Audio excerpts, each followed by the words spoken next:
Olá, bom dia, boa tarde, boa noite para você que está me assistindo pelo YouTube. Se você quiser participar ao vivo da live e enviar suas perguntas, suas dúvidas, é só você me seguir lá no Instagram do Papo Glaucoma, que toda sexta-feira eu tô ao vivo. Pessoal do Instagram que está chegando aqui, sejam muito bem-vindos. Boa tarde, Virgínia, Giordano, boa tarde, Diego, Maria das Graças. Oi, Ana. Ana, minha aluna da especialização de glaucoma, então vocês podem mandar a dúvida para Ana também, viu, gente? Bom, pessoal, live de hoje tema livre, perguntas e resposta para vocês perguntarem o que vocês quiserem, tirarem as dúvidas de vocês. Enquanto vocês que estão aqui ao vivo vão me mandando aqui as perguntinhas de vocês aqui, podem mandar ou aqui nos comentários ou então nesse balãozinho com a interrogação que tem aqui nesse cantinho também. Enquanto vocês vão preparando aí as dúvidas de vocês para me mandar, eu já vou responder a perguntinha que chegou aqui para mim, chegou hoje mesmo, da Maria do Socorro Teles. A Maria do Socorro perguntou assim: doutora, eu gostaria de saber qual é o normal da pressão ocular de quem tem glaucoma. Pergunta dela é muito boa, porque eu vejo às vezes alguns de vocês falando assim: ah, minha pressão tá boa, minha pressão tá 16, ou então minha pressão tá boa que tá 12. Sendo que, na verdade, não tem isso de ter um número mágico de pressão ocular boa para quem tem glaucoma. Como é que funciona isso? Quando a pessoa não tem glaucoma, aquela pessoa que é saudável e foi numa consulta de rotina para fazer um exame oftalmológico, a gente considera normal para essa pessoa uma pressão ocular de até 21. Então, se deu até 21, está dentro do normal. Se deu mais do que 21, precisa ser feita uma investigação de glaucoma.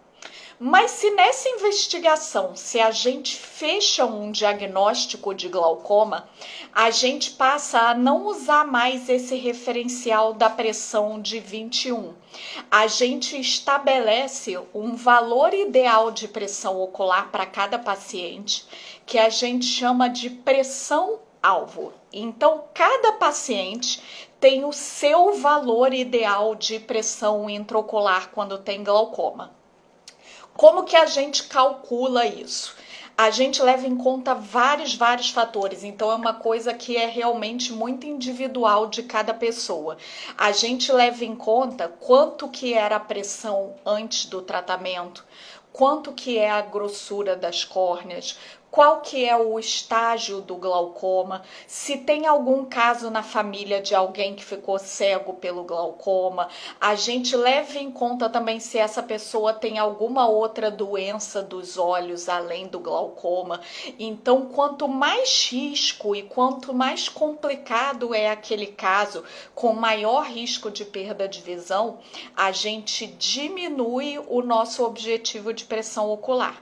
Então, nas pessoas que têm maior risco de perda de visão, a gente quer pressões mais baixas. Pessoas que têm menos risco, a gente pode ser um pouquinho mais tolerante e aceitar pressões um pouquinho mais perto do limite. Então, pressão ocular ideal para quem tem glaucoma é a pressão alvo e é individual de cada pessoa, então não tem muita regra de quanto que ela deve ser. Próxima pergunta.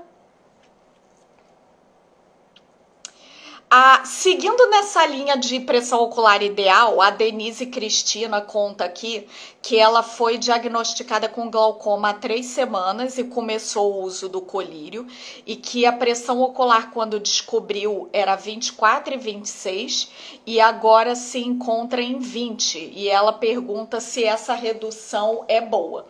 Bom, Denise, uma questão importante para te falar. Os colírios que a gente usa para tratamento do glaucoma, eles demoram um tempo para fazer efeito, para eles chegarem ao máximo de efeito que eles podem fazer. Eu até gravei um vídeo falando sobre isso há pouco tempo para o YouTube, que vocês vão poder ter mais detalhes disso. Mas, em geral, quando a gente começa um colírio para o glaucoma, a gente espera de 30 a 40 dias para fazer a medida da pressão ocular para ter o efeito máximo daquela medicação. Então, como a tua medida foi feita com 3 semanas, o colírio talvez ainda não esteja na potência máxima dele. Tá? Agora, para levar em conta se 20 é bom ou não, aí entram todos esses fatores que eu falei aqui e que tem que avaliar e que são muito específicos do teu caso, tá? Próxima pergunta. A Amanda perguntou aqui, ela conta que fez um exame de tomografia, deve ter sido o OCT de nervo óptico, que é a tomografia que avalia o nervinho da visão, e nesse exame deu uma escavação papilar aumentada, e ela pergunta se isso pode ser considerado glaucoma. Bom, Amanda, a escavação aumentada é uma alteração do nervo óptico. É a alteração mais comum que a gente encontra no nervo óptico, que é o nervo que faz a conexão dos nossos olhos com o nosso cérebro para a gente enxergar. Agora, ter uma escavação aumentada não quer dizer necessariamente que tenha glaucoma. Tem pessoas que já nascem com essa escavação grande e isso é normal daquela pessoa, porque do mesmo jeito que tem gente que nasce com olho claro e tem gente que nasce com olho escuro, vai ter gente que vai nascer com escavação grande e vai ter gente que vai nascer com escavação pequena, e isso não necessariamente é um problema, pode só ser uma característica sua. Se não for esse o caso, vamos supor que seja realmente uma doença. Disparado, a doença mais comum que afeta o nervo óptico é o glaucoma. Então, todo mundo que a gente vê aumento de escavação, a gente sempre indica fazer a investigação de glaucoma. Apesar de que só uma minoria desses casos vão realmente ser glaucoma, a maioria não vai ter doença. E tem uma terceira possibilidade ainda. Então, a primeira possibilidade é não ser nada, nasceu desse jeito e pronto, é o mais comum. Segunda possibilidade é ser glaucoma. E a terceira possibilidade é ser uma outra doença que afeta o nervo óptico, que não seja o glaucoma. E aí são várias, tem várias doenças mais raras, além do glaucoma, que pode afetar o nervo óptico. Deixa eu ver aqui a próxima perguntinha agora. Chegou uma pergunta muito boa aqui da Paty Akemi, que é um assunto que eu não costumo falar com muita frequência aqui, mas que deveria falar mais, até porque no consultório é uma pergunta muito frequente. A pergunta dela é a seguinte: se óculos fotocromático é bom? Ela conta aqui que os 2 olhos são operados e o sol incomoda muito. Bom, pessoal, óculos fotocromático pode ser chamado de fotocromático ou também de fotossensível, são a mesma coisa. São aqueles óculos que eles são óculos claros, comuns, as lentes claras, e quando você sai no sol, aquela lente escurece. Tá? Ele não é um óculos de sol, ele não é escuro o tempo todo, ele só escurece quando você sai no sol. Esse que é o óculos que é o fotocromático, tá?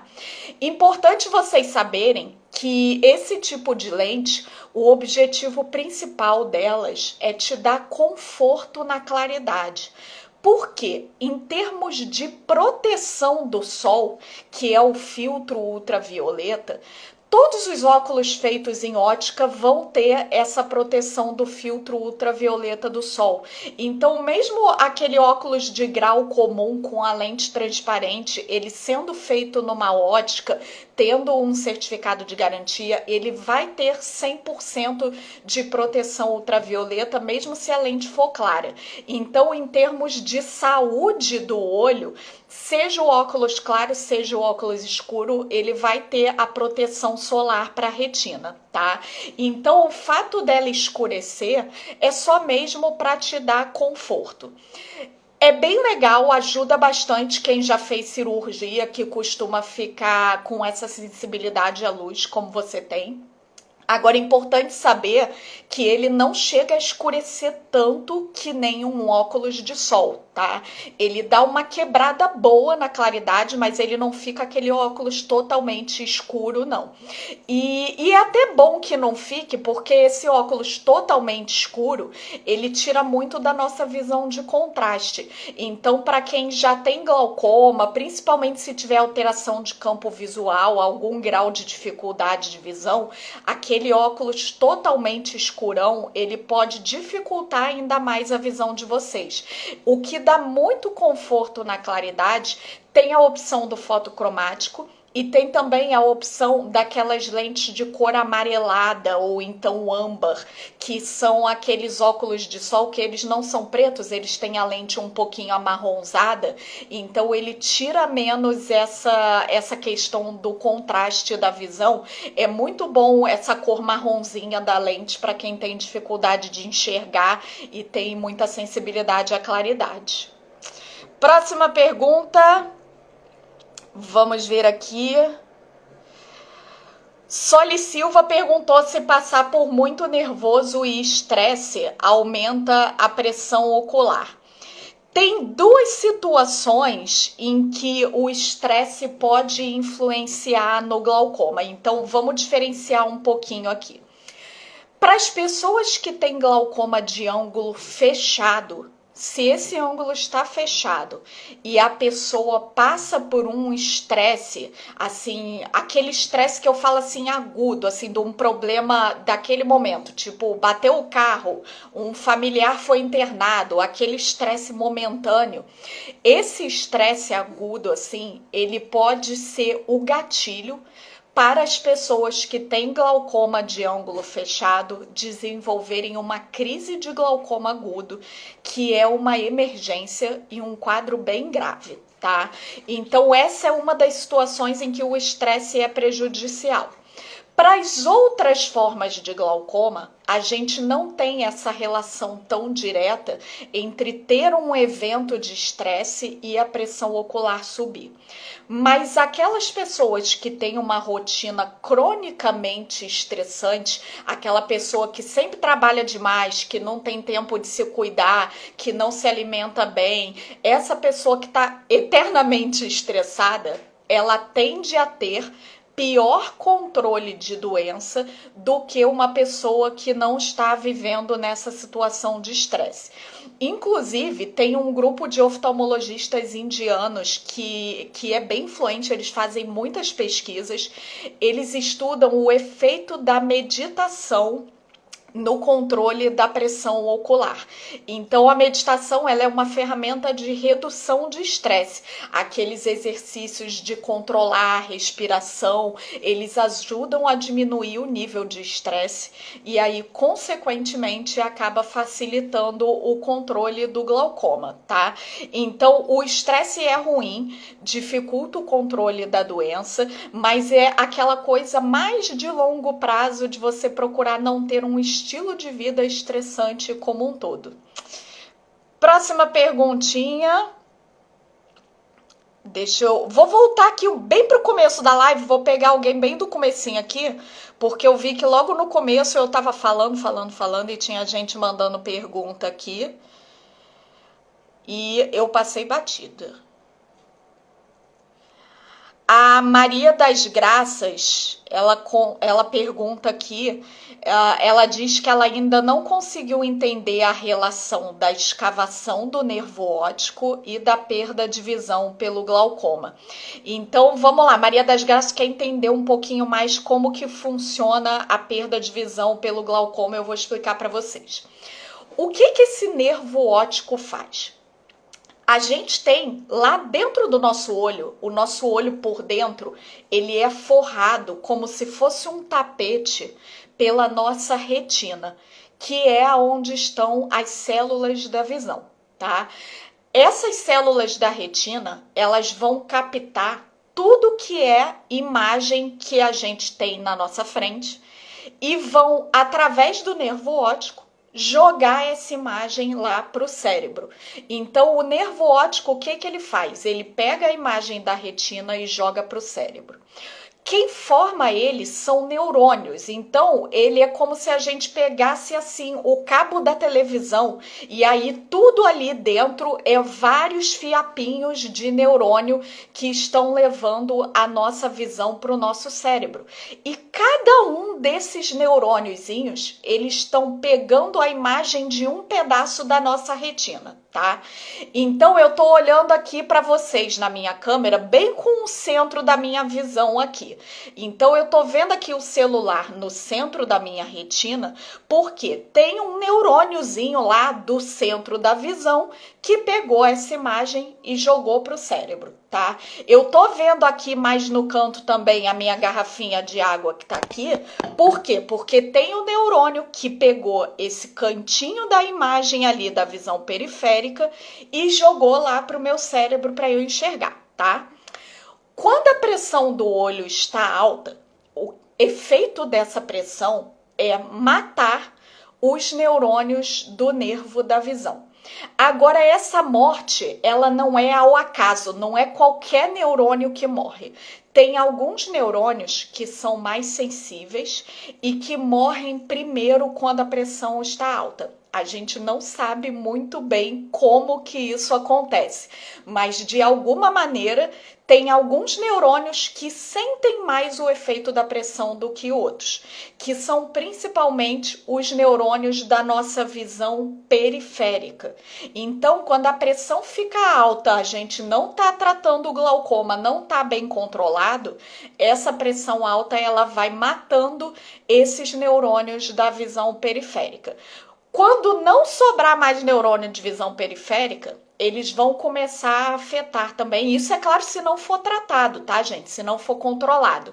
Mas aí essa pressão alta, ela vai começar a afetar também os neurônios do centro da visão. Eles são um pouquinho mais resistentes, eles demoram mais tempo a morrer. Mas se a gente não controla a doença, eles acabam tendo um sofrimento também. E conforme esses neurônios vão morrendo, a escavação ela vai aumentando. Por quê? A escavação ela é um buraquinho no meio do nervo e em volta dela é que estão esses neurônios todos. Então, conforme todo esse processo vai acontecendo, da pressão ficando alta, matando os neurônios da visão periférica, depois matando os neurônios da visão central, quanto mais neurônio aqui em volta vai morrendo, mais essa escavação vai aumentando. Tá? Então, para Maria das Graças, que estava curiosa para saber aí o que tinha a ver a escavação com a visão, é isso, é porque o aumento da escavação sinaliza a morte desses neurônios que estão levando a visão lá para o nosso cérebro para a gente poder enxergar, tá? Temos duas presenças ilustres aqui, Dr. Emílio Suzuki, presidente da Sociedade Brasileira de Glaucoma, Dr. Alberto Diniz Filho, excelentes oftalmologistas de Belo Horizonte, para o pessoal que está aí de BH assistindo. Próxima pergunta.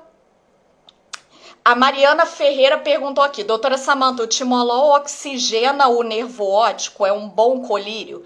Mariana, os colírios de glaucoma, todos eles vão agir, independente de qual seja, todos esses colírios eles vão agir na pressão ocular. A gente não tem, pelo menos não muito bem conhecido, muito bem estudado com a tecnologia de hoje, a gente não tem nada de colírio que atue no nervo óptico. É por isso que a gente não consegue trazer de volta o que foi perdido de visão, porque os colírios não agem no nervo, os colírios agem na pressão ocular, no começo do problema. Então, lembra que eu falei agora há pouco que é a pressão alta que começa a matar esses neurônios? Os colírios, eles normalizam a pressão, eles jogam a pressão para baixo. E aí os neurônios param de morrer. Então a gente controla o glaucoma diminuindo a pressão para a gente parar esse processo de morte desses neurônios. Mas a gente não tem nenhum tratamento até hoje que atue no nervo. Tá? Existem estudos muito iniciais em animais somente, nada em humanos, e então todos os colírios, seja o timolol, sejam os outros, eles vão agir na pressão intraocular. Próxima pergunta. Deixa eu ver aqui. O Mauro Ferreira está contando aqui que ele fez uma cirurgia de vitrectomia. Pessoal, vitrectomia é a cirurgia que se faz para tratar problemas da retina, como a retinopatia diabética, o descolamento de retina. Ele conta que foi aplicado gás e o médico pediu para pingar só os colírios que ele passou da receita de pós-operatório e parar com os colírios da pressão. E ele está preocupado com medo da pressão aumentar. Mauro, toda vez que a gente faz qualquer cirurgia dos olhos, a gente sempre precisa fazer algumas modificações no esquema de colírio que o paciente usava anteriormente. Então, às vezes, o que a gente faz? Às vezes a gente tira os colírios para ver como que vai ficar a pressão, para ver se a gente vai voltar com o esquema antigo, para ver se a gente vai fazer um esquema de colírio diferente, ou se de repente não vai precisar de colírio por um tempo. Então, o esquema de colírio da pressão no pós-operatório é muito individual de cada paciente. E às vezes a gente tira para testar, para ver como que aquele olho vai reagir. Mas com certeza, como você fez uma cirurgia, você já deve ter uma consulta de pós-operatório marcada. E nesse pós-operatório, de qualquer cirurgia, seja a vitrectomia, seja uma cirurgia de catarata, seja a própria cirurgia de glaucoma, nesse pós-operatório, a gente vai medindo a pressão ocular e aí a gente vai ajustando os colírios de acordo com essas medidas. Então, não necessariamente essa suspensão do colírio vai ser uma coisa que vai ser por muito tempo, não. O seu médico, ele vai ficar medindo e ele vai mudar a receita de acordo com a necessidade, tá? Vou sortear mais uma perguntinha lá do começo aqui, deixa eu ver aqui. Aliás, quem tá chegando agora e não assistiu o começo da live, todas as lives ficam gravadas no YouTube do Papo Glaucoma, tá, gente? Então essa daqui, amanhã às 10 horas da manhã, vai estar lá no YouTube para vocês assistirem. E todas as lives anteriores também estão lá. Edva Bandeira perguntou aqui, doutora, sempre que eu faço exame de campo visual dá falso negativo, por que será? Bom, gente, campo visual tenho certeza que todos vocês aqui conhecem, talvez alguns de vocês tenham um pouquinho de raiva desse exame, porque o campo visual é um exame meio chatinho de fazer mesmo. Para quem não tá ligando o nome à pessoa, o campo visual é aquele exame que você senta, apoia o rosto no aparelho, ele fica piscando várias luzinhas e aí você fica segurando um botão e aí cada vez que você vê uma luz piscar, você precisa apertar o botão, tá? É um exame que depende de muitos fatores do ambiente. Você precisa estar num lugar tranquilo, sem barulho, que dê para você ficar concentrado. Depende muito da pessoa que está fazendo o exame, te dar as orientações certinha, posicionar bem sua cabeça, corrigir o seu grau certinho no aparelho para você poder enxergar essas luzinhas. E depende muito de vocês também. Então a galera assim da ansiedade, que não pode ouvir falar em campo visual que já começa a suar frio, quando você fica muito nervoso, isso dificulta o exame. Se você tá pensando no que você vai comer no almoço, em vez de estar concentrado ali no exame, vai perder pontinho que tá ali, tá? A Dayara tá falando que se piscar perde o ponto. É isso aí. Quem tá com o olho seco, tem dificuldade de enxergar, fica piscando muito, acaba perdendo um ou outro pontinho, tá? O aparelho, ele é preparado para isso. Ele sabe que todo mundo que tá ali vai piscar. O exame demora no mínimo 2 minutos, 2 minutos e meio. Então, todo mundo vai piscar e vai perder um ou outro pontinho. Mas não se preocupem se vocês perderem um ou outro, porque o aparelho repete, tá? Quando você erra, o aparelho vai te dar uma segunda chance para ele ter certeza se você realmente teve dificuldade ali, não enxergou, ou se era só porque você tinha piscado e aí perdeu, tá? Então pisquem. E Toda vez que o paciente está tendo muita dificuldade de fazer o exame, o aparelho também avisa para a gente isso. Então, eu posso não ter feito seu exame, foi uma outra pessoa que fez, mas veio lá aquele resultado e naquele monte de coisinha que vem escrito no exame, vem principalmente 3 palavrinhas que querem dizer se você fez o exame bem ou não. Falso positivo, falso negativo e perdas de fixação. Esses são 3 referenciais que a gente usa para ver se o exame ficou confiável ou não. Então, quando esses valores estão muito alterados, a gente vê assim, poxa, essa pessoa teve muita dificuldade de fazer o exame, então se vier muita alteração, de repente aquilo não é verdadeiro. Se tiver pior do que o anterior, não necessariamente o glaucoma piorou. Então, a gente leva isso em conta na interpretação do exame, o grau de dificuldade que vocês tiveram para fazer esse exame. Agora, tomem um cuidado, porque não necessariamente esses valores estarem altos quer dizer que é culpa sua e que você fez mal o exame, tá? Tem várias coisas que influenciam nisso. Por exemplo, se o seu glaucoma é avançado, você sempre vai ter muita dificuldade de ver os pontinhos mesmo. E aí esses valores, eles vão vir sempre mais altos, mas isso não quer dizer que é culpa sua e que você está fazendo o exame errado. Às vezes é só porque o seu exame tem muita alteração mesmo, tá? Se o técnico que fez o exame não te orientou direitinho, isso também pode afetar nesses resultados. Então, não necessariamente é culpa de vocês quando vocês erram um pouquinho, tá? Para tranquilizar vocês em relação a isso, nós oftalmologistas que estamos habituados a ver todo dia dezenas de exames de campo visual, a gente consegue perceber pelo tipo de alteração que tem no exame se aquilo é uma alteração que sugere glaucoma ou se aquilo é uma alteração que não faz muito sentido no seu quadro e que provavelmente é só um erro de exame mesmo. Então, o seu oftalmologista, a sua oftalmologista vendo esse exame, independente de ter muito ou pouco falso positivo, falso negativo, perda de fixação, a gente consegue ter uma noção de se aquelas perdas são verdadeiras ou não. E na dúvida, se o exame não ficou com uma qualidade legal e está suspeitando que o glaucoma pode ter piorado, na dúvida é sempre bom a gente repetir o exame para ter certeza, tá?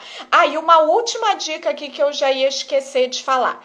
Não guiem pelo barulho para apertar o botão, tá? Vai ter hora que vai ter luz e vai ter barulho, vai ter hora que vai ter luz e não vai ter barulho, vai ter hora que vai ter barulho sem luz só para te enganar. Então não aperta o botão pelo barulho, só aperta realmente quando vê o pontinho, tá bom? Temos tempo para mais uma pergunta aqui. Agora no final o pessoal ficou quietinho, que estava todo mundo prestando atenção no campo visual. A Vera contando aqui que detesta esse exame. Mendonça contando que fica muito estressada. Percebi que vocês ficaram meio tensos quando eu comecei a falar de campo visual, que todo mundo parou de perguntar. Fernanda tá contando aqui que repetiu o campo visual e aí ele veio lindo. Então é assim mesmo, às vezes ele dá muita alteração, mas quando a gente repete, ele melhora. Principalmente quando é a primeira vez que a pessoa faz aquele exame, é comum vir muita alteração. Já que a Nilda tá contando que tem pontinho fraco, sim, nem todos os pontinhos eles piscam com a mesma intensidade. Tem alguns pontinhos que piscam forte e aí são fáceis de enxergar, e tem outros que são tão fraquinhos que você fica até na dúvida se acendeu ou não, que é para ver se a tua visão tá muito boa mesmo. Pra gente encerrar aqui, que a gente só tem 1 minuto, eu vou pegar o gancho do comentário da Mariana Ferreira. A Mariana contou aqui que o campo visual dela não deu alteração, mas o OCT deu um pouco de alteração. Eu vou pegar esse gancho da Mariana para falar um pouquinho sobre os quadros iniciais de glaucoma, os quadros mais leves e que a gente detecta a doença só no começo. Se a Mariana estava aqui já há um tempinho, deve ter ouvido a minha explicação de como que a pressão mata os neurônios no nervo. Se você não ouviu, Mariana, vai lá no YouTube, 10 horas da manhã, amanhã, que você vai assistir lá. Agora, para quem está aqui comigo desde o começo, quando o glaucoma vai, através da pressão alta, matando aqueles neurônios do nosso nervo, eu dei aquele exemplo de matar o neurônio do cantinho e perder um pouco de visão periférica, dei o exemplo de matar o neurônio do meio da visão e perder o meio da visão. Acontece que o nosso corpo é todo muito bem planejado e é como se a gente tivesse uma certa reserva desses neurônios. Então não vai ser o primeiro neurônio que morreu que vai afetar a nossa visão. É ao longo do tempo, conforme vários neurônios vão morrendo, é que a gente vai começar a ter o reflexo disso na nossa visão. Então, nos estágios mais iniciais do glaucoma, a gente consegue detectar a morte desses neurônios no exame de OCT, de nervo óptico, e o campo visual ele é normal. Porque é como se só tivessem morrido os neurônios ali da reserva e a sua visão continua funcionando muito bem. E é justamente por isso que nos estágios mais iniciais o glaucoma não dá nenhum sintoma, a pessoa não percebe que está perdendo visão. Só quando já está num estágio mais de moderado para avançado é que a pessoa pode perceber algum grau de alteração de visão. E o ideal, gente, o ideal seria que a gente conseguisse diagnosticar todos os casos de glaucoma nesse estágio inicial em que o campo visual é normal. Porque, como eu falei, o tratamento ele não reverte a perda de visão, mas ele consegue com muito sucesso estabilizar e manter a sua visão atual. Então, quando a gente diagnostica o glaucoma muito inicial numa pessoa que tem 100% de visão, a gente consegue sim, com o tratamento, preservar esse 100% de visão, às vezes pela vida toda, tá? Eu tenho um paciente com mais de 90 anos de idade e campo visual normal, tratando há muitos anos. Então, eu vejo às vezes alguns de vocês um pouco pessimistas, pensando assim, em algum momento da minha vida eu vou perder visão. Nada disso. Quando a gente detecta cedo e a gente faz o tratamento adequado, a gente consegue manter estável a visão de uma pessoa com glaucoma por 20, 30, 40, o tempo que for necessário de anos, e a gente pode ir lançando mão de diferentes tratamentos e fazendo um acompanhamento rigoroso para manter esse quadro estável e para manter essa visão preservada pela vida toda, tá? Então é muito importante que todo mundo faça um exame oftalmológico de rotina, mesmo quem não tem sintoma nenhum. Então avisem os familiares de vocês, os amigos de vocês, que mesmo quem não tem sintoma nenhum, precisa fazer um exame oftalmológico de rotina para ver se está tudo bem. Porque se tiver glaucoma, é importante a gente diagnosticar nesse estágio inicial, com campo visual normal, para a gente manter controlado. A Jaquenilda tá contando aqui que tem 2 anos de tratamento e 100% de visão, graças a Deus. Isso aí, que continue assim por muitos e muitos anos. Bom, pessoal, já deu nosso horário, então vamos encerrar por aqui a nossa live. Quem perdeu o começo, amanhã às 10 horas da manhã a gravação tá no YouTube para vocês assistirem. Quem eu não respondi, amanhã tem caixinha de perguntas, me mandem lá as dúvidas de vocês. E na sexta-feira que vem a gente tá junto aqui de novo para mais uma live. Muito obrigada pelo carinho de vocês. Beijo, Rose. Obrigada pelo carinho. Obrigada por vocês estarem sempre juntos aqui. E não esqueçam que toda quarta-feira tem vídeo novo no YouTube para ajudar vocês a manterem o glaucoma controlado e com isso enxergando pela vida toda.